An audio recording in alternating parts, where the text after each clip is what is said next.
मित्रों, आज मैं आपके सामने एक बड़ी ही महत्वपूर्ण जानकारी को लेके आया हूँ और जानकारी ये है कि ब्लड कैंसर क्या होता है, खून का कैंसर, रक्त का कैंसर, ये क्या चीज होती है। आम तौर पर जिसे हम कहते हैं ब्लड कैंसर, बेसिकली उसे मेडिकल की भाषा में कहा जाता है ल्यूकीमिया।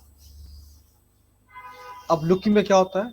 बेसिकली ये ब्लड फॉर्मिंग टिश्यू जो होते हैं उसका कैंसर होता है और खास तौर से बोन मेरो को और लिम्फेटिक सिस्टम, लिम्फ नोड्स को इन्वॉल्व करता है। तो ये कैंसर जो होते हैं बच्चों के अंदर भी होते हैं और बड़ों के अंदर भी होते हैं। और जनरली जिसे हम ब्लड कैंसर कहते हैं, ल्यूकीमिया कहते हैं, बेसिकली उसका मतलब व्हाइट ब्लड सेल से होता है। शरीर में व्हाइट ब्लड सेल्स बड़ी ही महत्वपूर्ण होती है। ये इन्फेक्शन को रोकती है, इन्फेक्शन से फाइट करती है। लेकिन जब ल्यूकीमिया होता है तो इनकी संख्या बहुत ज्यादा बढ़ जाती है। तो शरीर में तीन तरह के सेल्स मानी गई हैं: red blood cells, white blood cells and platelets. तो ब्लड में ये तीन तरह के सेल्स होती है।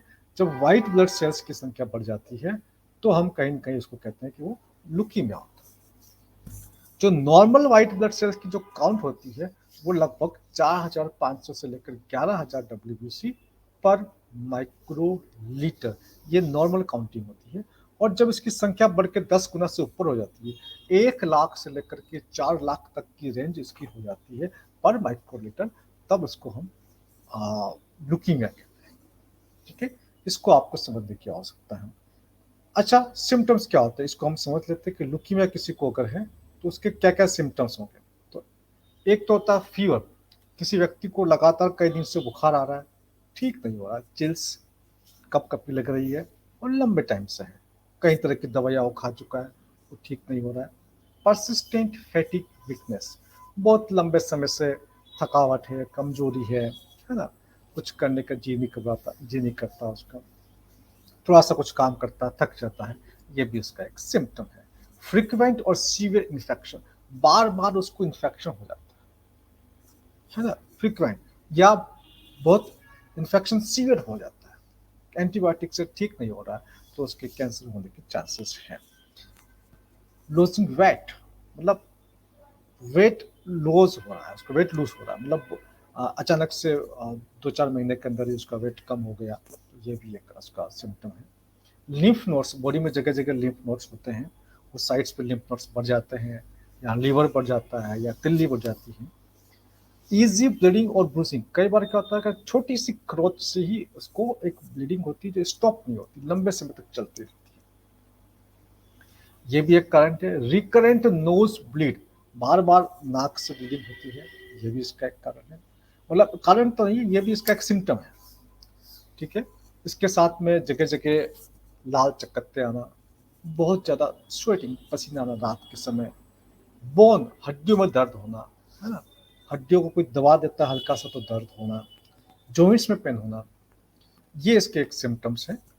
इसके क्लासिफिकेशन की बात करें तो वो आपके ज्यादा मतलब का नहीं है। एक्यूट होता है, क्रॉनिक। एक्यूट मतलब अचानक से होता है, एकदम से सेल्स एकदम से बढ़ जाती है। क्रॉनिक धीरे धीरे, क्रॉनिक एक्यूट का मतलब यही होता है।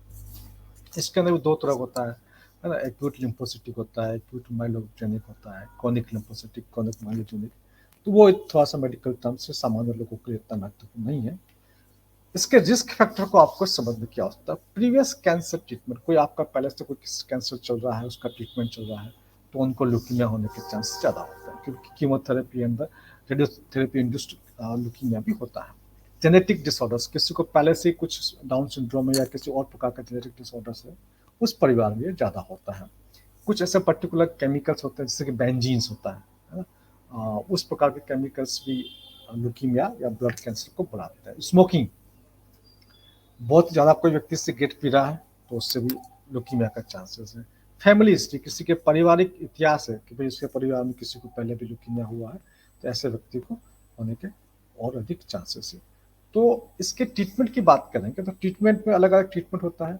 कोई कीमोथेरेपी भी होती है, रेडिएशन थेरेपी भी होती है ना, उसके साथ में सर्जिकल ट्रीटमेंट भी होता है, बोन मैरो ट्रांसप्लांट भी होता है, इम्यूनोथेरेपी भी होती है। कई तरह के अलग अलग ट्रीटमेंट हैं, उनके साइड इफेक्ट भी होते हैं, आप देखते हो पता ही होता है साइड इफेक्ट्स।